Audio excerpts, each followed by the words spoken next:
Olá, meninas, tudo bem? Me chamo Helena Duarte e tenho 67 anos. Nunca pensei que fosse viver algo assim na minha idade, mas aquele dia em que meu filho me encontrou de mãos dadas com um homem que me devolveu o fôlego, o tempo pareceu parar. Ele me olhou como se eu fosse uma estranha e a voz dele tremia entre raiva e vergonha quando disse que eu estava enlouquecendo. As pessoas olhavam, os copos tilintavam nas mesas ao redor e eu só conseguia pensar em como o amor, depois de tantos anos adormecido, tinha decidido me escolher de novo, justo agora, quando eu já não esperava mais nada. Mas antes de te contar como tudo começou, já se inscreve no canal porque isso ajuda muito o canal a crescer e me dá força para continuar dividindo essas histórias que provam que nunca é tarde para recomeçar. A dor começou de repente, como se uma faísca acendesse dentro do meu ombro e se espalhasse por todo o braço. Eu estava tentando alcançar uma xícara na prateleira mais alta quando o corpo simplesmente me traiu e o copo que eu segurava escorregou da mão, caindo no chão e se estilhaçando num som que ecoou pela cozinha silenciosa. Fiquei parada, com o coração acelerado, observando os cacos espalhados e um tremor leve que tomou conta dos meus dedos. Tentei rir de mim mesma, mas o riso veio fraco, engolido pelo vazio da casa. Às vezes, a solidão tem som de vidro quebrado. Apoiei a mão na parede e sussurrei. Nem para pegar uma xícara eu sirvo mais. A voz soou estranha, como se pertencesse a outra mulher, cansada demais para se ouvir. Foi nesse momento que eu vi a campainha, e logo em seguida a voz aflita da minha filha Clara, do outro lado da porta. Mãe? A senhora está bem? Eu ouvi o barulho. Quando abri, ela me encontrou tentando esconder os cacos com o pé. Tá tudo certo, foi só um copo, nada demais. Mas Clara nunca se deixava enganar pelas minhas meias verdades. Entrou sem pedir licença, como sempre, e me encarou com aquela mistura de preocupação e impaciência que só os filhos adultos têm. Mãe, olha pra senhora. Tá pálida. Tá sentindo dor de novo, não tá? Eu desviei o olhar e murmurei só um pouco, mas ela já sabia a resposta. Eu já marquei fisioterapia domiciliar, ele vem amanhã. E então veio a frase que me cortou. A senhora não é inválida, mas está vivendo como se fosse. Eu fiquei quieta. Não porque ela tivesse razão, mas porque a coragem de discordar pareceu me faltar naquele instante. Naquela noite, a dor me impediu de dormir. Fiquei virando de um lado para o outro na cama, ouvindo o vento bater nas janelas e o estalar distante da madeira do piso. O corpo doía, mas o que mais pesava era o pensamento insistente de que talvez Clara estivesse certa. Desde que Arthur se foi, minha vida se tornou uma sequência de dias parecidos demais. Levantar, arrumar a casa, aquecer o mesmo café de ontem, sentar na poltrona e ouvir o silêncio. Eu tinha transformado a ausência em rotina. Quando a campainha tocou na manhã seguinte, o coração bateu mais rápido e nem sei por quê. Talvez por vergonha de me mostrar tão fragilizada diante de um estranho. Abri a porta e encontrei um homem jovem, alto, de sorriso contido e olhos gentis. Bom dia, dona Helena. Sou o Rafael, fisioterapeuta. Posso entrar? A voz dele era calma, mas firme. Daquelas que inspiram confiança mesmo quando a gente não quer confiar. Por um momento achei que haviam mandado o profissional errado. Você é tão novo, falei sem pensar e ele riu de leve, como quem está acostumado a ouvir isso. A senhora vai ver que idade não é problema para cuidar de gente. A simplicidade da resposta me desarmou. Ele entrou e olhou ao redor, observando a sala com curiosidade respeitosa. Gosto da casa da senhora. Parece cheia de histórias. Eu sorri meio sem jeito. Já viveu bastante coisa. Hoje é mais lembrança do que movimento. Ele assentiu, abrindo a bolsa de trabalho. Vamos tentar mudar isso um pouco. Sentei-me no sofá, como ele pediu, e ele começou a me fazer perguntas sobre a dor, o histórico, o tempo de viúva, os hábitos. A naturalidade com que mencionou minha viuvez me pegou desprevenida. 9 anos, respondi e senti a garganta arranhar. É bastante tempo, né? Ele ergueu o olhar dos papéis e disse apenas: tempo não apaga, só muda de cor. Aquela frase ficou ecoando em mim. Durante o exame, ele pediu que eu levantasse o braço devagar. Tentei, mas a dor me fez soltar um gemido involuntário. Respira fundo, ele disse aproximando-se. As mãos dele tocaram meu ombro, firmes e quentes, e eu senti um arrepio estranho percorrer o corpo. Fechei os olhos sem querer, concentrando-me na respiração. Vai doer um pouco, mas logo melhora, ele avisou. E eu apenas balancei a cabeça, sem coragem de dizer que a dor não era o que mais me assustava. Era aquele toque, aquele gesto de cuidado depois de tanto tempo esquecida de como era ser tocada com delicadeza. Quando ele terminou a primeira sessão, ele sorriu e me entregou uma lista de exercícios. Vamos melhorar esse ombro, dona Helena, mas a senhora precisa acreditar nisso também. Acreditar.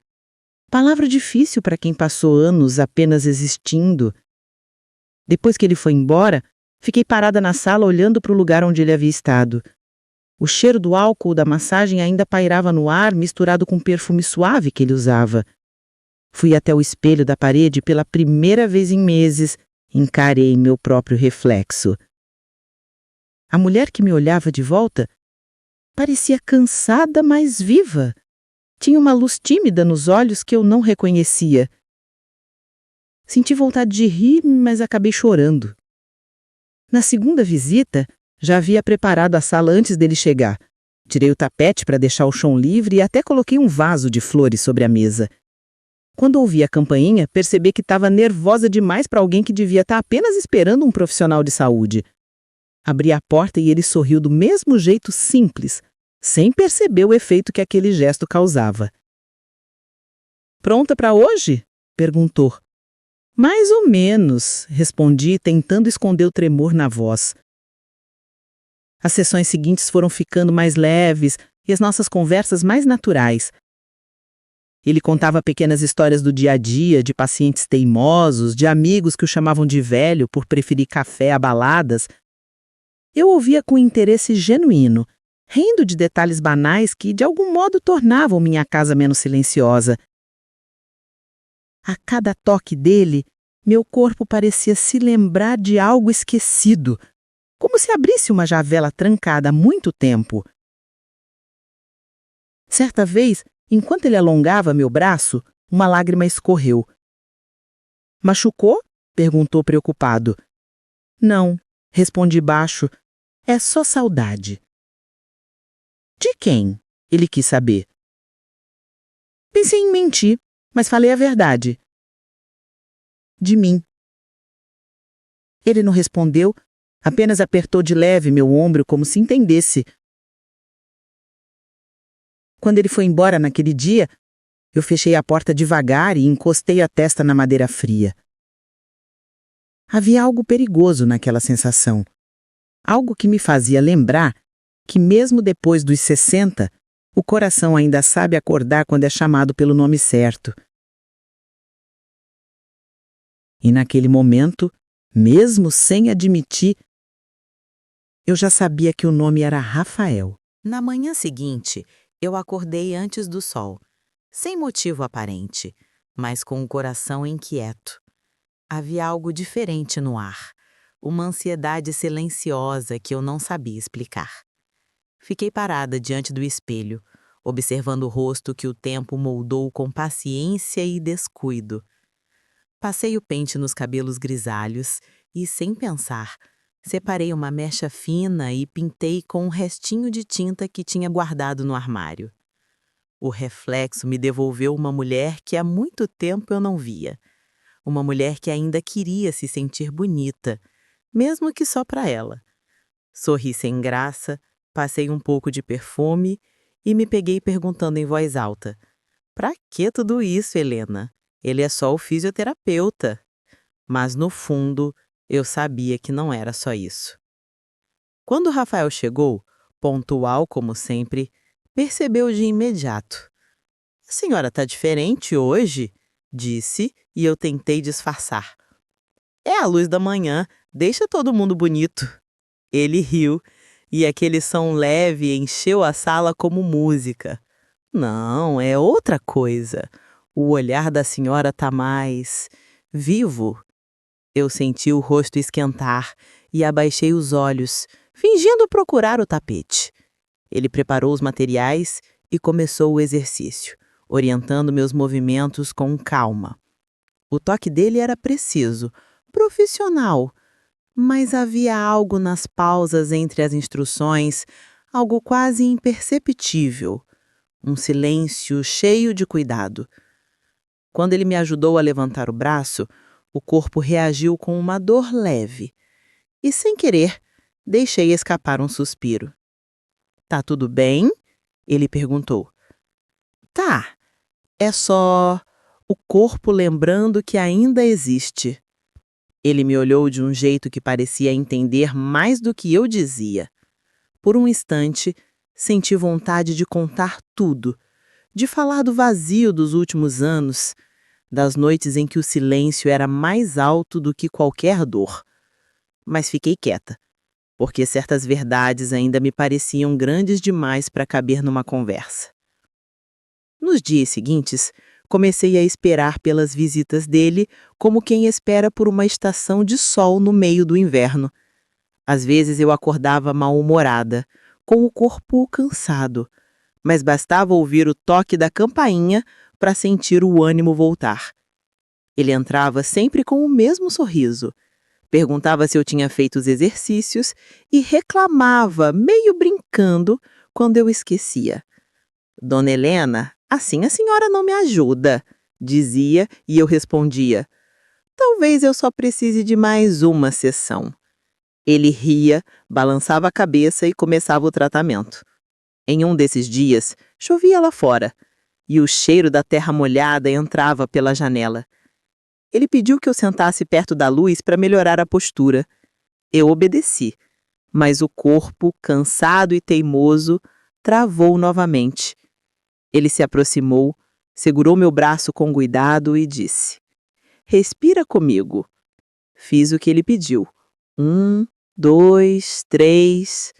O toque dele, firme, guiava o movimento. Fechei os olhos e, quando percebi, estava chorando. As lágrimas vieram sem aviso, silenciosas, quentes. Ele parou, preocupado. "Machucou?" Eu balancei a cabeça. "Não, é que faz tanto tempo que alguém me toca com cuidado." Ele ficou quieto, sem saber o que dizer. E foi nesse silêncio que eu senti a primeira rachadura do muro que eu mesma construí ao redor de mim. Quando ele foi embora, fiquei na janela observando a chuva com o coração batendo devagar, tentando entender o que aquilo significava. No dia seguinte, antes da sessão, decidi cozinhar algo especial. Fiz bolo de fubá, como nos tempos em que Arthur ainda estava vivo. O cheiro espalhou-se pela casa e quando Rafael chegou, ele comentou: "Esse perfume de bolo é quase uma armadilha." Eu ri. "É para disfarçar o cheiro do remédio." Ele aceitou um pedaço, hesitante, e enquanto comia, ficamos conversando sobre tudo e sobre nada. Descobri que ele cresceu numa cidade pequena, que cuidou da mãe até o fim da vida e que acreditava que cada pessoa que passava pelas suas mãos deixava um pouco de história. "E a senhora? O que deixou pelo caminho?"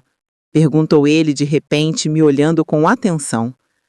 Eu hesitei, mas respondi: "Deixei o hábito de sonhar." Ele sorriu e eu tive a impressão de que ele queria dizer algo, mas não disse. A sessão começou, e entre movimentos e risadas, o ambiente parecia menos formal, mais íntimo. Quando terminou, ele recolheu os instrumentos e, antes de ir embora, disse: "Sabe, Dona Helena, o corpo tem memória. Quando a gente volta a se cuidar, ele responde com gratidão." Eu fiquei pensando nisso o resto da noite. Talvez fosse isso mesmo. Meu corpo estava lembrando o que era ser cuidado. E meu coração também. Na 7ª sessão, o céu amanheceu nublado e o vento soprava frio. Eu quase cancelei, mas algo em mim queria vê-lo. Quando ele chegou, molhado de chuva, sorriu e disse: Parece que o tempo está testando nossa disciplina. Enquanto ele organizava as coisas, a luz piscou e faltou energia. Ficamos ali no meio da sala com o som da chuva como trilha. Ele se aproximou para ajustar minha postura e quando nossas mãos se tocaram, o ar ficou diferente. O relógio na parede parecia ter parado. Isso tudo ainda é só fisioterapia? Perguntei num tom que soou mais ousado do que eu pretendia. Ele hesitou, o olhar preso no meu, e respondeu com voz baixa. Não sei mais o que é. O coração disparou. Por um instante, o mundo ficou suspenso. Então ele deu um passo à frente e, sem palavras, me beijou. Foi um beijo breve, mas intenso. O tipo de toque que muda a respiração da gente e deixa o corpo em silêncio. Quando ele se afastou, parecia assustado com o próprio gesto. Não devia ter feito isso. Eu sorri ainda trêmula. Nem eu devia ter deixado. Ficamos ali sem saber o que fazer, até que ele pegou a bolsa e disse que ligaria para remarcar a próxima sessão. A porta se fechou e o som dos passos dele foi se afastando pela calçada molhada. Fiquei parada, ouvindo a chuva, sentindo os lábios ainda quentes e o coração completamente desperto. Eu sabia que havia atravessado uma linha invisível e que nada mais seria como antes. Não era só o corpo que se reabilitava, era algo mais profundo, mais perigoso e, ao mesmo tempo, mais vivo do que qualquer dor que eu já tivesse sentido.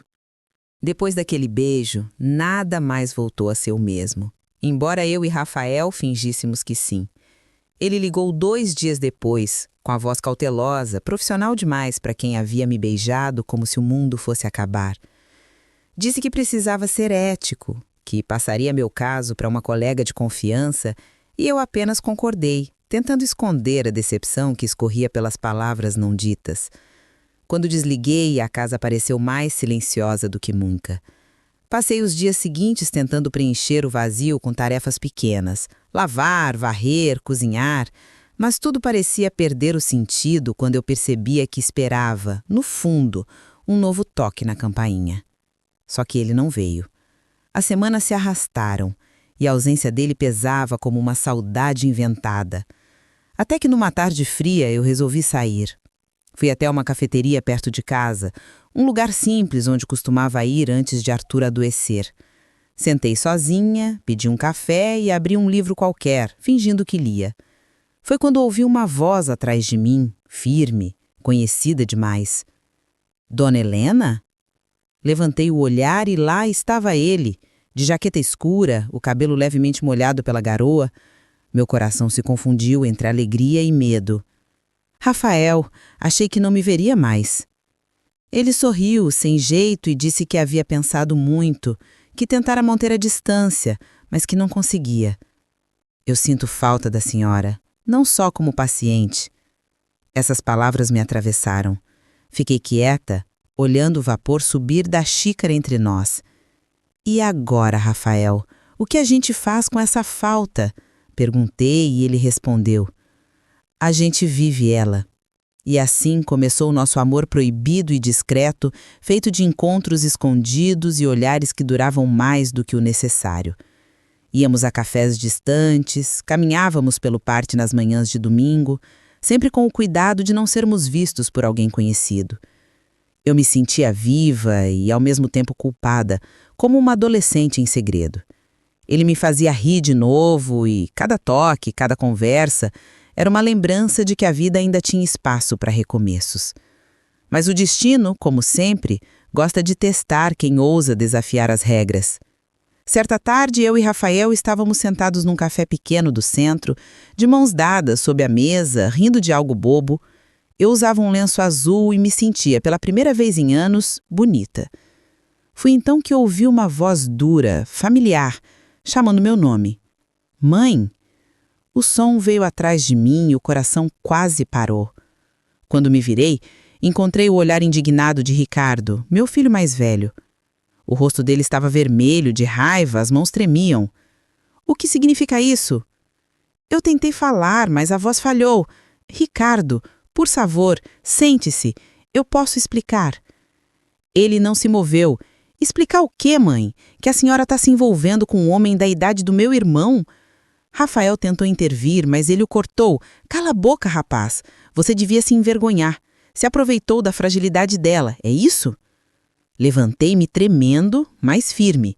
Não fala assim com ele. Ninguém se aproveitou de ninguém. As pessoas começaram a olhar, os sussurros enchendo o ar. Eu senti as pernas fraquejarem, mas segurei a mão de Rafael como quem segura um gesto de coragem. Eu amo esse homem, disse em voz alta, e o silêncio que se fez foi mais pesado do que qualquer grito. Ricardo me olhou atônito, como se eu tivesse confessado um crime. A senhora enlouqueceu, murmurou antes de sair, batendo a porta de vidro atrás de si. Rafael me olhou preocupado. Desculpa, eu não queria que fosse assim. Eu respirei fundo e respondi. Nem eu, mas talvez precisasse ser. Naquela noite, o telefone não parou de tocar. Clara me ligou chorando, dizendo que Ricardo estava furioso, que eu estava me expondo, que a vizinhança já comentava. Eu ouvi tudo em silêncio, até que ela perguntou, «Mãe, é verdade? A senhora está mesmo com ele?» E eu disse, «Tô, filha. E pela primeira vez, tô comigo também.» Ela ficou muda do outro lado e desligou sem se despedir.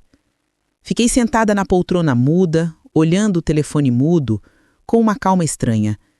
No dia seguinte, Ricardo apareceu na minha porta. Entrou sem pedir licença, como se ainda mandasse em mim. A senhora está destruindo o nome do pai, sabia? Falou andando de um lado para o outro. O que o pai pensaria se visse isso? Eu encarei o retrato de Arthur na parede e respondi. Acho que ele ficaria feliz em me ver viva de novo.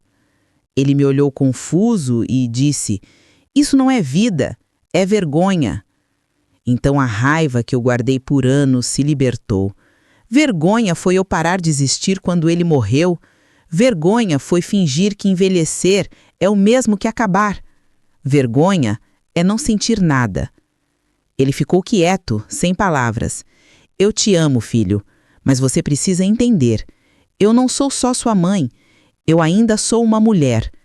Ricardo saiu sem olhar para trás e eu percebi que naquele momento algo se rompia entre nós. Mas também nascia uma liberdade que eu nunca havia sentido. Nos dias seguintes, eu e Rafael continuamos nos vendo, com mais cuidado, mas com mais verdade também. Ele me pedia desculpas por ter causado o conflito e eu dizia que ele não tinha culpa de me fazer querer viver. Um domingo, fomos até o parque, o mesmo onde eu costumava caminhar sozinha. O sol tocava as folhas, o vento era suave. Ele me olhou e disse, eu não sei se o mundo vai nos aceitar, Helena, mas eu aceito. Cada ruga, cada silêncio, cada lembrança. Eu sorri, sentindo os olhos marejarem. O mundo que espere, Rafael. Eu já esperei demais. Voltamos para casa de mãos dadas, sem medo de quem nos visse. No fundo, eu sabia que o julgamento ainda viria, que a família ainda tentaria me fazer voltar atrás. Mas também sabia que já não havia mais volta. Depois de tanto tempo, eu tinha reencontrado o amor, e ele não pedia desculpas por existir. Naquela noite, deitado ao lado dele pela primeira vez, com o som da chuva batendo na janela, pensei que talvez fosse isso que chamam de milagre. Não um acontecimento sobrenatural, mas a simples coragem de se permitir sentir de novo. E adormeci com o coração em paz, mesmo sabendo que o dia seguinte traria o peso das consequências. Naquela semana, o telefone voltou a tocar sem descanso, como se cada chamada trouxesse um novo julgamento, uma nova tentativa de me fazer desistir. As vozes eram conhecidas, mas o tom sempre o mesmo, o da preocupação disfarçada de reprovação. Helena, você tem que pensar na sua idade, dizia uma vizinha curiosa. Mãe, isso vai acabar mal, alertava Clara, com aquele jeito de quem tenta proteger e ferir ao mesmo tempo. Eu ouvia em silêncio e respondia o mínimo possível, porque dentro de mim já não havia mais espaço para explicações. No fundo, eu sabia que o mundo não perdoa uma mulher que decide ser feliz depois dos 60. Naquela manhã de quinta, o sol mal nascia quando bateram a porta. Abri e encontrei Ricardo, o semblante carregado, o olhar firme, mas sem a mesma raiva de antes. Entrou, olhou ao redor e disse apenas: "A senhora não me atende, então eu vim." Eu suspirei, cansada, e ofereci café, mas ele recusou. Ficamos em silêncio por alguns segundos até que ele começou: "Mãe, eu não entendo. O que esse homem pode te dar agora? O que a senhora quer provar?" A pergunta veio como um soco, mas a resposta saiu com calma. "Eu não quero provar nada, Ricardo. Só quero viver o que ainda me cabe." Ele franziu o senho e o tom ficou mais duro. "O que te cabe é respeito, é paz, não esse escândalo." Eu encostei a xícara na mesa e falei sem medo: "Respeito é deixar que eu escolha o que me faz bem. Paz é parar de viver pela opinião dos outros." Ele abaixou a cabeça, murmurando algo sobre o pai, sobre o nome da família, mas eu já não ouvia. Eu vi apenas um menino que um dia segurou minha mão para atravessar a rua e agora me olhava como se eu fosse a criança imprudente. Quando ele foi embora, ficou no ar um silêncio pesado, mas necessário. Fechei a porta devagar, respirei fundo e senti o peito latejar. A culpa ainda me rondava, mas a culpa também envelhece e, com o tempo, a gente aprende a deixá-la ir. À noite, Rafael apareceu, sem avisar, trazendo 2 marmitas de um restaurante simples. "Pensei que talvez a senhora não quisesse cozinhar hoje", disse, e eu sorri, cansada. Sentamos na varanda, o vento frio passando entre as plantas, o som distante da cidade misturado ao canto dos grilos. Ele me olhou em silêncio por um tempo e perguntou: "Quer que eu vá embora?" Eu balancei a cabeça. "Não, fica, mesmo que não diga nada." E ele ficou. Ficamos assim, comendo em silêncio, cada garfada uma forma de consolo. Depois de um tempo, ele segurou minha mão e disse: "Eu não queria que o relacionamento com seus filhos ficasse desse jeito por minha causa." Eu apertei a mão dele respondendo: "Não é por sua causa, é por causa da minha coragem. Eles só não sabem lidar com ela." Rafael me olhou de um jeito que misturava admiração e tristeza. "A senhora é mais forte do que pensa." Eu sorri e disse: "Sou mais fraca do que mostro, mas a fraqueza também é humana." Ficamos ali até o vento esfriar de vez, e ele foi embora tarde da noite. Fiquei observando suas costas desaparecerem na rua iluminada e percebi o quanto aquele homem tinha se tornado parte da minha respiração. Nos dias que seguiram, a rotina se transformou em algo novo. Rafael vinha com menos frequência, mas cada encontro parecia mais profundo, mais calmo. Ele começou a cozinhar para mim, e eu, que sempre fui dona de casa, aprendi a deixá-lo cuidar. Às vezes ele preparava o jantar e dizia: "Hoje a senhora não faz nada, só come e sorri." E eu obedecia, rindo como uma menina. Entre uma conversa e outra, ele contava sobre a infância no interior, sobre a mãe que morreu cedo e o pai distante, e eu de Arthur, de como me senti metade quando ele partiu e de como a outra metade só agora parecia inteira de novo. Uma noite chovia forte e faltou luz. Ficamos na sala, iluminados por velas, ouvindo o som da água no telhado. Rafael recitou um poema de memória e eu fechei os olhos, imaginando que talvez o amor não precisasse mais de promessas, só de presença. Ele me olhou, aproximou-se e encostou a testa na minha. "Sabe o que eu mais gosto da senhora? Esse jeito de não fingir que é perfeita." Eu ri baixo. "E sabe o que eu mais gosto de você? O fato de não tentar me consertar." Ficamos assim, apenas respirando juntos e, naquela respiração, havia mais verdade do que em muitos anos da minha vida.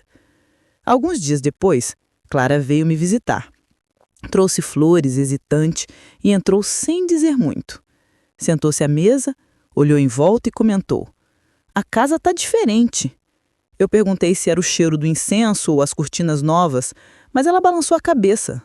"Não, mãe, é a senhora. A senhora está viva." Senti um nó na garganta. "É o amor, filha. Ele tem cheiro, cor e som quando a gente deixa entrar." Clara baixou o olhar pensativa e depois de um tempo disse: "Se ele te faz bem, então quem sou eu para julgar?" Foi a primeira vez que ouvi aceitação, mesmo que tímida. Quando ela foi embora, deixei as flores na sala e chorei em silêncio, um choro de alívio. Na semana seguinte, Ricardo me ligou, dizendo que estava viajando a trabalho e que precisaria de um tempo. Eu compreendi. Ele precisava processar o que não cabia ainda no entendimento dele. Mas eu, pela primeira vez, não pedi desculpas por nada. A cada manhã, eu e Rafael criávamos uma nova rotina. Ele chegava cedo com pão fresco, eu preparava o café e juntos planejávamos o dia como dois adolescentes tardios. Havia uma leveza entre nós, uma cumplicidade simples que me fazia esquecer as horas. Uma noite ele perguntou com os olhos sérios: "A senhora tem medo do tempo?" Eu pensei antes de responder. O tempo me ensinou a perder, mas agora está me ensinando a ganhar. Ele sorriu e foi ali, naquele sorriso, que percebi que a velhice pode ser o contrário do fim, pode ser o começo de uma vida mais sincera. Quando ele dormiu encostado no meu ombro, fiquei observando o rosto dele à meia luz e percebi que o amor, quando é verdadeiro, não precisa de justificativa. Basta existir. E se no dia seguinte o mundo ainda me julgasse, paciência. Eu já tinha me perdoado. E esse era o tipo de perdão que ninguém mais podia me tirar. Naquele domingo, o céu amanheceu de um azul tão sereno que parecia mentira.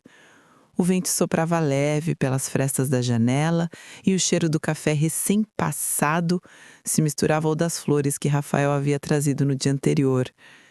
Eu estava na cozinha, mexendo leite na panela, quando ouvi a campainha tocar e meu coração, sem aviso, acelerou. Pensei que fosse ele, como de costume, mas quando abri a porta, encontrei Ricardo, de camisa social e olhos cansados. Ele não disse nada de imediato, apenas me olhou longamente, como se tentasse reconhecer a mãe por trás da mulher que ele não compreendia mais. Eu fiz um gesto para que entrasse e ele obedeceu em silêncio. Sentei-me à mesa e ele ficou de pé por alguns segundos antes de falar. "Eu vim para pedir desculpas, mãe." Aquelas palavras pareciam pesar nos lábios dele, como se cada sílaba fosse um tijolo derrubando o muro entre nós. Eu demorei a responder, sentindo o peito apertar, mas o sorriso veio mesmo assim. "Você demorou, mas veio", disse. E ele se sentou, passando as mãos pelo rosto. Eu precisei de tempo para entender, para aceitar, para parar de sentir vergonha de algo que eu nem devia julgar. Eu segurei a mão dele e respondi: "O tempo sempre foi bom comigo, filho. Ele me ensinou que a vida não acaba quando a gente envelhece, só muda de forma." Ricardo assentiu, os olhos marejados, e naquele gesto reconheci o menino que um dia correu pelo quintal pedindo colo. Ficamos ali, falando de tudo e de nada, até que ele perguntou: "E o Rafael? Ele ainda está te fazendo bem?" Sorri e disse: "Mais do que eu imaginei que alguém pudesse." Nesse momento, houve passos no corredor e antes que eu pudesse avisar, Rafael apareceu com um vaso de flores nas mãos. Quando viu Ricardo, parou, hesitou, mas eu levantei e fui até ele. "Rafael, este é o meu filho, Ricardo. Este é o homem que me devolveu o gosto de viver." Os dois se olharam por um instante que pareceu eterno. O silêncio entre eles era uma corda esticada, prestes a romper, até que Rafael, num gesto simples e sincero, estendeu a mão. Seu pai deve ter sido um homem muito bom para criar uma mulher como sua mãe. Ricardo ficou imóvel por um segundo e então apertou a mão dele. Meu pai era bom, mas minha mãe é melhor. E eu demorei para perceber isso. Senti as lágrimas escorrerem antes mesmo de me dar conta de que chorava. Era o tipo de reconciliação que o coração esperava, mas não ousava pedir. Naquele momento, o peso de meses de silêncio e dor se dissolveu. e a casa pareceu respirar de novo. Rafael preparou o café e serviu 3 xícaras. E ficamos os 3 juntos, como se fosse o mais natural dos encontros. Enquanto conversávamos, percebi o quanto o tempo tinha feito bem a todos nós. Ricardo não era mais o filho revoltado, e Rafael já não era o estranho intruso. Eram apenas 2 homens que se reconheceram na presença de uma mulher que amava os 2 de formas diferentes. Nos dias que seguiram, as coisas começaram a se ajeitar com uma suavidade inesperada. Clara passou a me visitar com mais frequência, trazendo risadas e histórias. Às vezes até brincava: "Mãe, o Rafael é mais simpático que o papai, viu?" E eu respondia rindo: "Não fala isso, que ele vai se achar."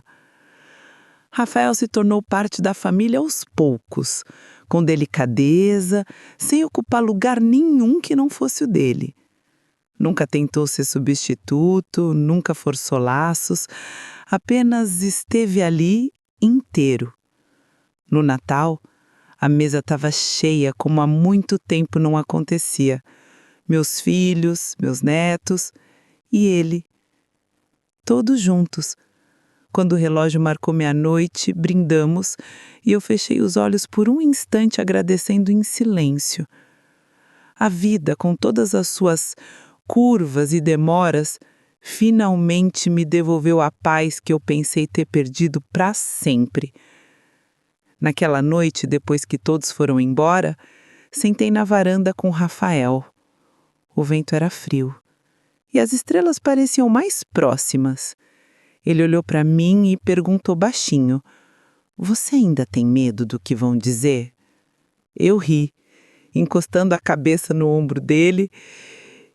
Medo a gente sempre tem, mas aprendi que o amor que incomoda os outros é o que mais vale a pena. Ele me abraçou e ficamos ali sem pressa, ouvindo o som distante da cidade, adormecendo. Nos meses seguintes, a vida seguiu com uma tranquilidade que eu nunca tinha conhecido. Eu voltei a costurar, reabri meu ateliê e comecei a ensinar meninas da vizinhança. Rafael me ajudava a organizar as aulas, às vezes consertava as máquinas, outras só ficava sentado, lendo, com aquele sorriso de quem está exatamente onde quer estar. E todas as tardes, antes de fechar a porta, ele me abraçava por trás e dizia: "Você não faz ideia do quanto eu te admiro." E eu respondia: "Admirar é fácil, quero ver você aguentar meu mau humor." Ele ria, beijava o meu pescoço e dizia: "Isso é o que eu mais gosto, o seu jeito real." Foi numa dessas tardes tranquilas que recebi um convite inesperado. Um programa local queria gravar uma entrevista comigo sobre mulheres maduras que recomeçaram a vida. Hesitei, pensei em recusar, mas Rafael insistiu. "Conte a sua história, Helena. Ela pode inspirar outras pessoas." E eu aceitei. No dia da gravação, sentei diante das câmeras, nervosa, e o apresentador perguntou: "Se puder resumir sua vida em uma frase, qual seria?" Pensei por alguns segundos e respondi: "Nunca é tarde para se permitir viver. O tempo não apaga a mulher que somos, só testa a nossa coragem." Depois da entrevista, muitas pessoas começaram a me procurar, mulheres da minha idade, com histórias parecidas, algumas chorando, outras agradecendo por eu ter falado o que elas sentiam e não sabiam dizer. Foi então que eu entendi que a minha história não era só minha. Era a história de todas as mulheres que foram ensinadas a parar de existir quando o mundo achou que já tinham vivido bastante. Hoje, quando acordo e vejo Rafael dormindo ao meu lado, com os cabelos bagunçados e o peito subindo e descendo num ritmo calmo, eu penso em como a vida é generosa com quem se permite. Eu perdi muito, é verdade, mas ganhei algo maior, a chance de me conhecer de novo E quando, às vezes, o espelho insiste em me lembrar da idade, eu sorrio e digo para mim mesma: você venceu. Porque amar de novo, depois de tanta dor e julgamento, é um ato de coragem. E coragem, descobri, é o outro nome do amor.